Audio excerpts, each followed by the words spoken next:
नमस्कार दोस्तों, सूर्या मैथमेटिक्स में आपका स्वागत है। आज हम लोग पढ़ेंगे चतुर्भुज के बारे में। सबसे पहले चतुर्भुज की परिभाषा को जानेंगे कि चार रेखाओं से घिरी आकृति को चतुर्भुज कहते हैं। चाहे वह रेखा कैसा भी हो, तो इसकी आकृति बनाकर देखते हैं कि जो चतुर्भुज है किसी भी रूप से रहे, लेकिन उसमें चार ठो रेखा होनी चाहिए। इस प्रकार से हम देख पा रहे हैं कि ये भी एक चतुर्भुज है, इसमें भी चार ठो रेखा है। मतलब चार रेखाओं से घिरी आकृति को चतुर्भुज कहते हैं। चाहे वो कितना भी टेढ़ा क्यों न हो, वह चतुर्भुज ही रहेगा। इस प्रकार से आप देख पा रहे होंगे कि तीन चार आकृति देख लेते हैं कि जिस रूप का भी हो, यह सब क्या है? चतुर्भुज है। इस प्रकार से चार रेखाओं से घिरी आकृति को हम चतुर्भुज कहते हैं। तो यह तो आपको कंठोस हो गया होगा, समझ में आ गया होगा कि चार रेखाओं से घिरी आकृति को चतुर्भुज कहते हैं। तो चतुर्भुज में देखेंगे कि कौन कौन सा चतुर्भुज आता है। तो यहां देख लेते हैं समचतुर्भुज। समचतुर्भुज चतुर्भुज हो गया, समलंब चतुर्भुज हो गया, समलंब चतुर्भुज, समांतर चतुर्भुज,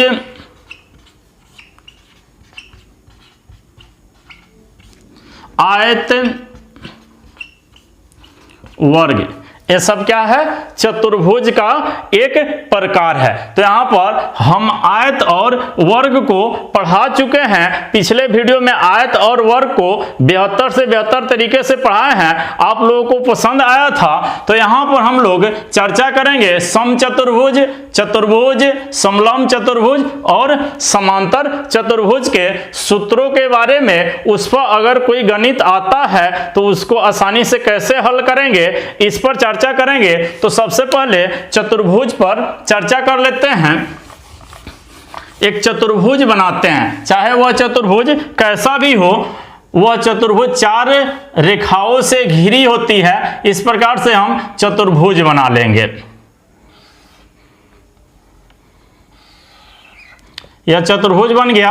अब इसके बाद में इसमें देखते हैं, इसका नामकरण कर देते हैं, प्रत्येक कोनों का नाम दे देते हैं। ए हो गया, बी, सी और डी। इस प्रकार से चतुर्भुज तैयार हो गया। तो चतुर्भुज में देख रहे हैं कि यहां पर एक विकर्ण खींचेंगे, बी से डी तक, बी से डी तक एक विकर्ण खींच लेंगे और इसके बाद में यहां लंब डाल देते हैं। क्या डालेंगे? लंब। जो ऊंचाई हो जाएगा इसको h1 दे देते हैं। फिर यहां से यहां तक लंब डालते हैं, इसको h2 दे देते हैं। यह हमारा विकर्ण डी हो गया। इस प्रकार से चतुर्भुज की आकृति आपको स्पष्ट मालूम हो गई। अब चतुर्भुज का क्षेत्रफल देख लेते हैं। चतुर्भुज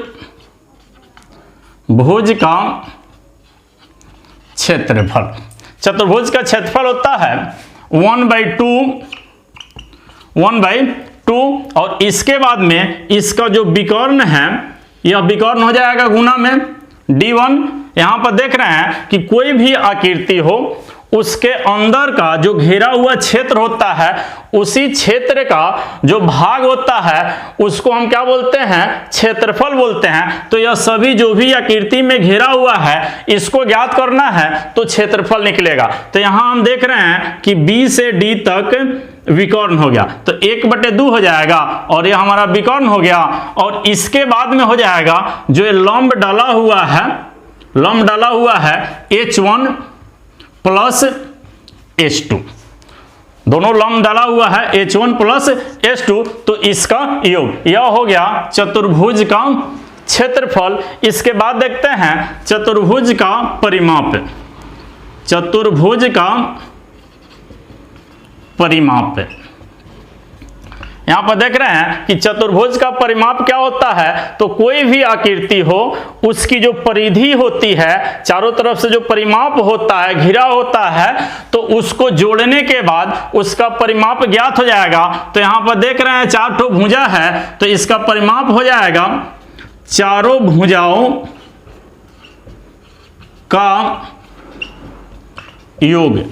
इसका मतलब हो गया चारों भुजाओं का योग का मतलब कि ए से बी तक, ए बी प्लस बी से सी तक, बी सी प्लस सी से डी तक, सी डी और प्लस डी से ए तक, ए डी। इस प्रकार से चारों भुजाओं को जोड़ देंगे तो चतुर्भुज का परिमाप ज्ञात हो जाएगा। तो यहां पर ए बी बराबर कुछ भी हो सकता है, 10 मीटर हो सकता है, 15 मीटर हो सकता है, 9 मीटर हो सकता है, 12 मीटर हो सकता है, क्योंकि चारों भुजा अलग अलग है। तो यहाँ पर देख रहे हैं कि जो भी भुजा है कम बेस हो सकता है, उसमें कोई दिक्कत नहीं है। तो हम क्या करेंगे, जब भी परिमाप ज्ञात करना होगा तो चारों भुजाओं को क्या करेंगे, जोड़ देंगे, आसानी से परिमाप ज्ञात हो जाएगा। और चतुर्भुज का क्षेत्रफल के लिए यह सूत्र लगा लेंगे, 1/2 गुणे विकर्ण इंटू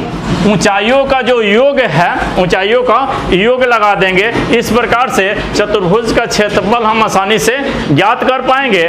इसके बाद में देखते हैं समांतर चतुर्भुज। समांतर चतुर्भुज में देखेंगे, इसकी आकृति बनाते हैं कि समांतर चतुर्भुज की आकृति कैसी होती है। तो यहाँ पर देख रहे हैं कि ऊपर जो आकृति खींचे हैं, रेखा खींचे हैं, सेम उसी प्रकार से नीचे भी एक रेखा खींच लेंगे और इसके बाद इस प्रकार से इसको मिला देंगे। इसको इस प्रकार से मिलाएंगे कि यह वाला भुजा इसके बराबर हो और ये वाला भुजा इसके बराबर हो। समांतर का मतलब होता है आमने सामने की भुजा बराबर होनी चाहिए, लेकिन इसका प्रत्येक कोण 90 डिग्री का नहीं होता है। इसका प्रत्येक कोण 90 डिग्री का नहीं होता है। तो यहां पर देखेंगे, एक विकर्ण खींच लेंगे, यहां से इस प्रकार से इसको एक विकर्ण खींच लेते हैं और इस पर एक लंब डाल देते हैं। क्या डालेंगे, लंब डाल देंगे, यहां से यहां तक लंब डाल देते हैं और यहां नामकरण करते हैं ए बी सी और डी। तो डी से सी तक हमारा क्या हो जाएगा, इसको हम मान लेते हैं कि यह बी है और इसके बाद बी से ए तक को मान लेते हैं कि यह ए है। तो यहाँ ए है तो ए वाला भाग भी हमारा क्या हो जाएगा, ए हो जाएगा। और डीसी यदि बी है तो इसके ठीक सामने वाला भी भाग क्या हो जाएगा, बी हो जाएगा। इस प्रकार से हो गया। और जो हम लंब डाले हैं यहाँ पर, यह हमारा शीर्षलंब हो गया, इसको हम एच दे देते हैं, यह हमारा क्या हो गया, ऊंचाई हो गया। अब इस प्रकार से हम देखते हैं कि समांतर चतुर्भुज का क्षेत्रफल क्या होता है, इसकी क्षेत्रफल को ज्ञात करेंगे। तो लिखेंगे यहाँ पर समांतर चतुर्भुज का क्षेत्रफल, इसका क्षेत्रफल होता है आधार गुने ऊंचाई, आधार गुने ऊंचाई या शीर्षलंब। तो यहां पर देख रहे हैं कि आधार हमारा क्या है, डीसी है, मतलब बी हो गया, और ऊंचाई क्या है, ए, और यहां पर कुछ नाम दे देते हैं एम, ए से एम तक ऊंचाई हमारा कितना है, एच है। तो इसका सूत्र हो जाएगा समांतर चतुर्भुज का क्षेत्रफल बराबर आधार गुने ऊंचाई। अब इसमें अगर पूछता है कि आधार बराबर क्या होगा, अगर क्षेत्रफल दिया हो सवाल में, ऊंचाई दिया हो, आधार ज्ञात करने के लिए कहता है, तो आधार बराबर सूत्र लगा लेंगे क्षेत्रफल बटे ऊंचाई, क्षेत्रफल बटे ऊंचाई हो जाएगा। यदि ऊंचाई बराबर पूछा जाता है तो ऊंचाई बराबर सूत्र लगाएंगे क्षेत्रफल बटे आधार। इस प्रकार से आसानी से आप ज्ञात कर पाइएगा। इसके बाद अगर आता है कि समांतर चतुर्भुज का परिमाप क्या है, तो इसमें भी वही प्रक्रिया है, चारों भुजाओं का योग, चारों भुजाओं का योग हो जाएगा। तो यहां पर देख रहे हैं कि डीसी के बराबर एबी है और बीसी के बराबर एडी है। तो यहां पर जब परिमाप लिखेंगे तो इसका परिमाप क्या हो जाएगा, चारों भुजाओं का योग, चारों भुजाओं का योग, मतलब हो गया सभी को जोड़ देते हैं, या यह 2 बार आया है तो 2 इंटू ए प्लस बी कर देंगे, 2 इंटू ए प्लस बी कर देंगे। इस प्रकार से समांतर चतुर्भुज का क्षेत्रफल, समांतर चतुर्भुज का आधार, समांतर चतुर्भुज का परिमाप, समांतर चतुर्भुज का ऊंचाई आपको मालूम हो गया। अब नेक्स्ट देखते हैं समलंब चतुर्भुज। समलंब चतुर्भुज को देखते हैं, इसकी आकृति बनाते हैं। इसकी आकृति कैसी बनती है, तो यहां पर देखेंगे कि दो समांतर पहले रेखा खींच लेंगे। क्या लिखेंगे? दो समांतर आमने सामने की भुजा जो होती है समांतर पहले खींच लेंगे और इसके बाद में दो ठो इधर से भुजा खींच लेंगे, दो ठो इधर से भी भुजा खींच लेंगे। यह बराबर नहीं होता है, यह समांतर नहीं होता है। यहां पर देखेंगे इसके बाद इसका नामकरण कर देते हैं ए बी सी डी। इसकी समांतर भुजा है ए बी और डी सी, ए बी समानांतर डी सी है और यहां पर ए डी और बी सी समानांतर नहीं है। इसके बाद में क्या करेंगे, यहां एक लंब डाल देंगे। क्या डालेंगे? यहां एक लंब डालेंगे जो इसकी क्या हो जाएगी?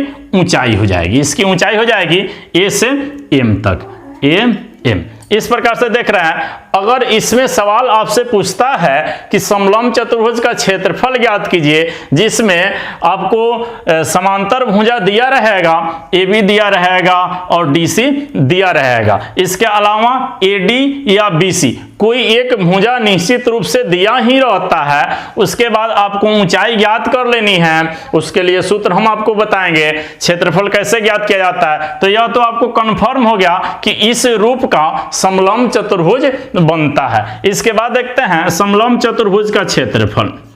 समलंब चतुर्भुज का क्षेत्रफल, इसका क्षेत्रफल होता है 1/2। इसके बाद में समांतर भुजाओं का योग। तो समांतर भुजा कौन है? डीसी है और यहां एबी है।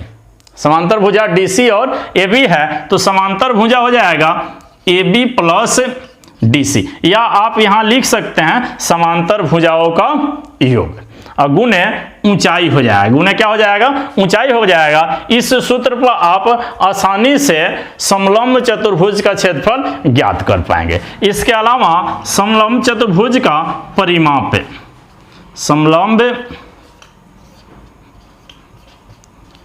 चतुर्भुज का परिमाप, इसका परिमाप क्या हो जाएगा? चारों भुजाओं का योग। तो यहां पर लिख देंगे चारों भुजाओं का योग। अब आसानी से आप ज्ञात कर पाइएगा। अब चारों भुजा का कोई निश्चित नहीं है कि कौन सा भुजा कितना दिया हुआ है, तो इसको जोड़ लेंगे। A B plus B C plus D C या सी डी और प्लस एडी। इस प्रकार से आप चारों भुजाओं को जोड़ लीजिएगा। इसका परिमाप आप आसानी से ज्ञात कर पाइएगा, इसका क्षेत्रफल आप आसानी से ज्ञात कर पाइएगा। अब नेक्स्ट देखते हैं, हम लोग पढ़ लिए समलंब चतुर्भुज, समांतर चतुर्भुज, चतुर्भुज। अब सम चतुर्भुज देखते हैं, उसका सूत्र और आकृति कैसे है और उस पर जो मैथ पूछता है उसको कैसे बनाते हैं। चतुर्भुज है, यहाँ पर देखेंगे इसकी आकृति कैसे होगी। तो यहाँ पर तो सवाल से ही पता चल रहा है कि यहाँ सम दिया हुआ है, सम चतुर्भुज। तो सम चतुर्भुज ही बनाएंगे। सम का मतलब होता है बराबर, सम का मतलब होता है बराबर, मतलब चारों भुजाएं क्या होनी चाहिए? बराबर होनी चाहिए। लेकिन इसका प्रत्येक कोण बराबर नहीं होता है, इसका प्रत्येक कोण बराबर नहीं होता है। इसका नाम देते हैं ए बी सी और डी। इसके बाद में इसमें विकर्ण खींच लेते हैं, डी से बी से डी को मिला देते हैं, यह विकर्ण हो गया। इसके अलावा इधर से भी विकर्ण खींच लेंगे, ए से सी को मिला देंगे, यह विकर्ण हो गया। पहला किसी को भी मान सकते हैं, इसको अगर D1 मानते हैं तो इसको D2 मान लेंगे। इसके अलावा देख रहे हैं कि इसकी प्रत्येक भुजा क्या है? बराबर है, प्रत्येक भुजा बराबर है। तो सम चतुर्भुज का क्षेत्रफल कैसे निकालेंगे? तो यहां पर लिखते हैं सम चतुर्भुज का क्षेत्रफल बराबर, सम चतुर्भुज का क्षेत्रफल बराबर होता है 1/2 और पहला विकर्ण गुने दूसरा विकर्ण, यह इसका क्षेत्रफल हो जाता है। या कहीं कहीं हम लगा देते हैं आधार गुने शीर्षलंब, आधार गुने शीर्षलंब, तो इस पर भी आपका आंसर सही आ जाएगा। आधार गुने शीर्षलंब के सूत्र पर भी सही आंसर आ जाएगा। अब सम चतुर्भुज का परिमाप देखते हैं। सम चतुर्भुज, सम चतुर्भुज का परिमाप, तो इसमें देख रहे हैं कि 4 ठो भुजा है और प्रत्येक भुजा क्या है, बराबर है। तो यहां लिख लेंगे 4 गुने 1 भुजा, 4 गुने 1 भुजा हो जाएगा, इसका परिमाप हो जाएगा। इसके अलावा अगर कहता है कि समचतुर्भुज की एक भुजा, अगर सवाल आता है कि समचतुर्भुज की एक भुजा ज्ञात कीजिए, तो इसके लिए हम सूत्र लगा लेंगे 1/2 और रूट में लगा लेंगे d1 प्लस d2। इस प्रकार से हम एक भुजा को आसानी से ज्ञात कर पाएंगे। इसके अलावा हम देखते हैं कि समचतुर्भुज का जब क्षेत्रफल ज्ञात करना हो, अगर यह सूत्र आपको याद नहीं है फिर भी आप कैसे इसको ज्ञात कर पाइएगा, तो यहां से देख रहे हैं कि यह 2 भागों में विभाजित कर दिया है, 2 भागों में विभाजित कर रहा है, यहां से भी 2 भागों में विभाजित कर रहा है। तो यहां पर हम क्या करेंगे, त्रिभुज समचतुर्भुज का क्षेत्रफल ज्ञात करने के लिए त्रिभुज ABD जो समान बराबर भागों में काटती है, दोनों विकर्ण बराबर भागों में काटते हैं, इधर भी बराबर भागों में काटता है और इधर भी बराबर काटता है, तो बराबर में हो जाएगा ACD। तो ये दोनों बराबर है, तो इसको क्षेत्रफल ज्ञात करने के लिए त्रिभुज ABD का क्षेत्रफल और इसमें जोड़ देंगे त्रिभुज ACD का क्षेत्रफल, मतलब दोनों त्रिभुज का क्षेत्रफल, त्रिभुज ABD का क्षेत्रफल प्लस त्रिभुज BCD, यहां पर BCD हो जाएगा, BCD का क्षेत्रफल आसानी से ज्ञात कर पाइएगा। दोनों त्रिभुज का क्षेत्रफल निकालने के बाद जोड़ देंगे तो समचतुर्भुज का क्षेत्रफल ज्ञात हो जाएगा।